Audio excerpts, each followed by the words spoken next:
Hello sir Balakrishna గారేనా మాట్లాడేది? లేదండి, నేను వాళ్ళ తమ్ముడిని అనంత్ని మాట్లాడుతున్నాను. సార్ త్రిపుర అనే ఆవిడ మా హాస్పిటల్లో అడ్మిట్ అయ్యారు.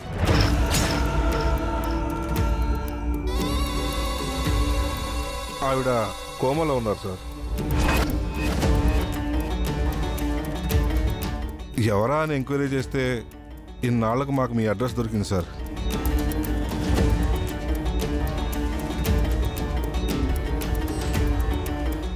మా వదిన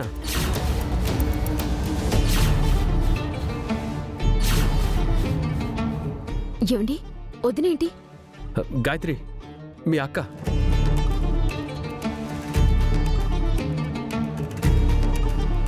మీ అక్క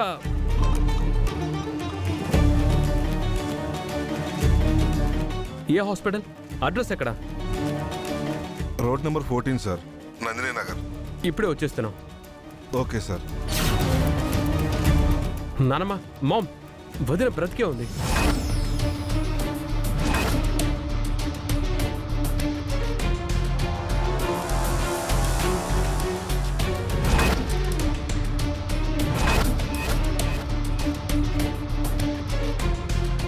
ఏం మాట్లాడుతున్నావు?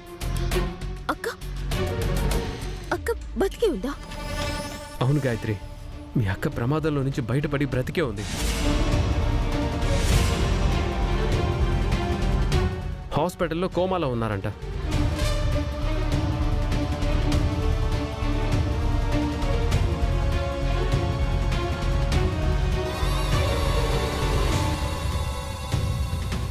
ఏంట్రా నువ్వు చెప్పేది నిజమా? అవును నానమ్మా, ఇప్పుడే నాకు ఫోన్ వచ్చింది. వెళ్దాం పదండి నానమ్మా. పురి అనంతు, నిజమా? త్రిపుర బ్రతికే ఉందా? అవును పిన్ని, అమ్మయ్యా, వదిన బ్రతికే ఉంది. అనంత్, ఇంకా ఆలస్యం చేయకూడదు. బామ్మ, పెదమ్మ, పదండి వెళ్దాం. లాయర్ గారు, మనం తర్వాత మాట్లాడుకుందాం. సరేనమ్మా, అలాగే.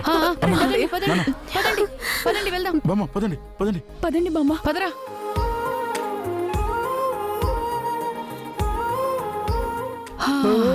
మన ప్లాన్ సక్సెస్. పద పద పద పద.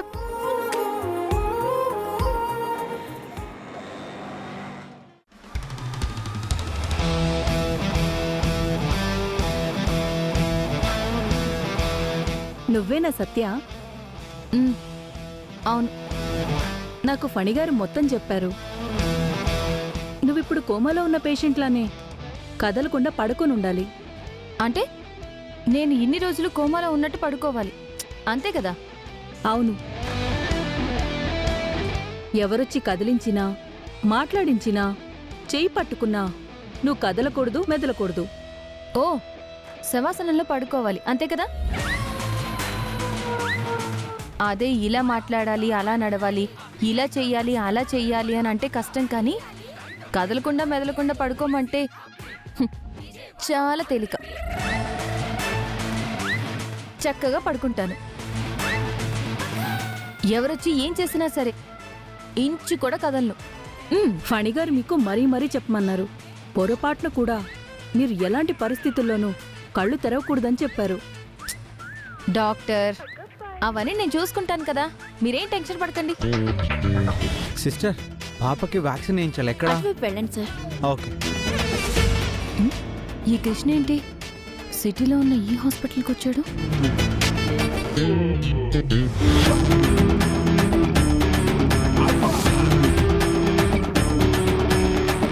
సరే, వాళ్ళు ఎప్పుడొస్తారో తెలీదు. మీరైతే పడుకోండి. ఒక్క నిమిషం మేడం, ఒక్క నిమిషం, ఇప్పుడే వచ్చేస్తాను. కృష్ణ, కృష్ణ. సత్య, నువ్వెందుకు వచ్చావు? ఏమైంది నీకు? హాస్పిటల్లో ఎందుకున్నావు? నా సంగతి తర్వాత, అసలు నువ్వేంటి ఈ సిటీ హాస్పిటల్కి రావడం ఏంటి? అది కూడా పాపని తీసుకుని ఎందుకు వచ్చావు? ఏం లేదు సత్య, పాపకి వ్యాక్సిన్ వేయించాలి కదా. మన ఊర్లో డాక్టర్ దగ్గర వ్యాక్సిన్ లేదంట. సిటీలో పెద్ద హాస్పిటల్కి వెళ్ళమని చెప్పాడు, అందుకే ఇక్కడికి వచ్చా. నువ్వు కనిపించావు. సరే, నువ్వు వ్యాక్సిన్ వేయించుకుని ఇక్కడి నుంచి వెళ్ళిపో. నాకు వేరే పని ఉంది, నేను వెళ్ళాలి. అది కాదు సత్య, నువ్వెందుకు ఇక్కడ ఉన్నావు? ఈ హాస్పిటల్ ఎందుకున్నావు?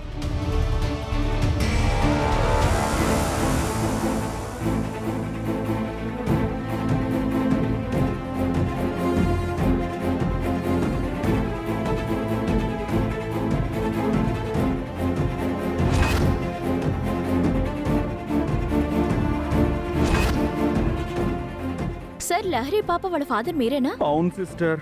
అదే వ్యాక్సినేషన్ కోసం అడిగారు కదా, రండి. సత్య, నేను పాపకు వ్యాక్సిన్ వేయించుకొని వస్తాను. నువ్వెక్కడికి రావద్దు, నాకు వేరే పని ఉంది, నేను వెళ్తాను. సరే. వెళ్ళు. అమ్మయ్యా, కృష్ణ ఇంకాసేపు ఉండుంటే నేను వేసే వేషం కృష్ణకు తెలిసిపోయేది.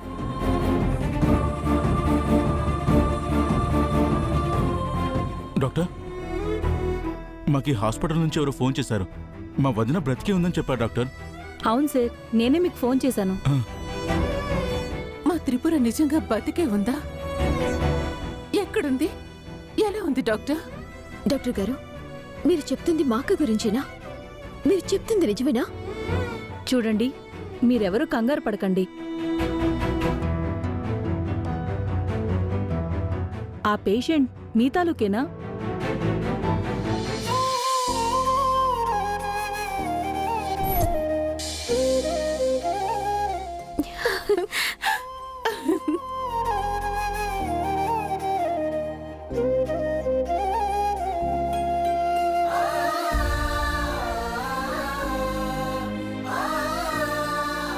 డాక్టర్, తను మా మనవరాలే.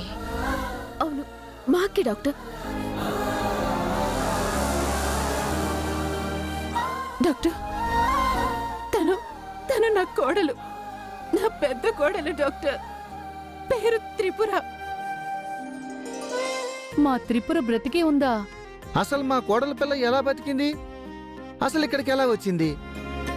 2 సంవత్సరాల క్రితం ఆవిడ రోడ్డు పక్కన చాలా పెద్ద గాయాలతో కనిపించారు.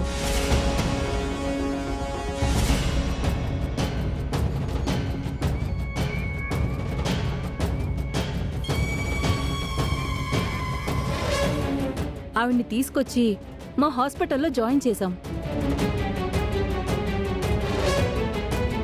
అప్పటినుంచి ఆవిడ కోమాలోనే ఉన్నారు. ఆమె వివరాలు కనుక్కోవడానికి చాలా ప్రయత్నాలు చేశాం. ఈ 2 సంవత్సరాల్లో మా వల్ల కాలేదు.